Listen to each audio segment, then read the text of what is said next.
আল্লাহ পাক আমাদেরকে এই জন্য সৃষ্টি করেন নাই যে একটা মেয়ের জন্য আত্মহত্যা করে ফেলবে নাকি। একটা একটা মোবাইল ফোন একটা মেয়েকে কিনে দিয়েছেন, তার জীবন নষ্ট করে ফেলছে। যে বাবারা মেয়েদেরকে ফোন কিনে দিয়েছেন, জীবন নষ্ট করে ফেলছে, এবং তার মাধ্যমে আরো 10টা ছেলেরও জীবন নষ্ট করেছে।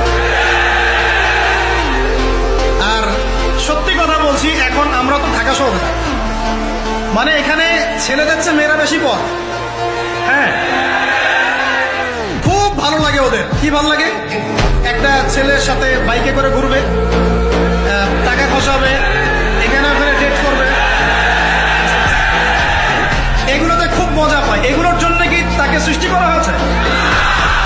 আপনি বলেন, এই মেয়েদেরকে আপনি যখন ঘরে নিয়ে আসবেন, আমি নারী বিদ্বেষী কথা বলছি না, নারীদেরকে আমরা অনেক অনেক সম্মান করি, অনেক শ্রদ্ধা করি। আমাকে জন্ম দিয়েছেন একজন নারী, আমাকে দিনের পথে চলতে আত্মবিশ্বাস যোগায় পিছন থেকে, ঘরের নারী যোগায় কিনা?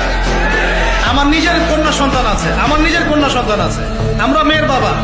কিন্তু এখন যে টিকটক জেনারেশন মেয়েদেরকে আপনি তৈরি করছেন, ফোন হাতে তুলে দিয়ে ডেটিং করছে, বাইকের পিছনে ছেলের সাথে ঘুরছে, এখানে ওখানে ফ্রি ওপেন সেক্স করছে, কোনোদিন ধর্ষণের শিকার হচ্ছে, এই মেয়েদেরকে ঘরে নিয়ে আসার পরে এদের গর্ভ থেকে কি আপনি ইসমাইলের মতো সন্তান পাবেন?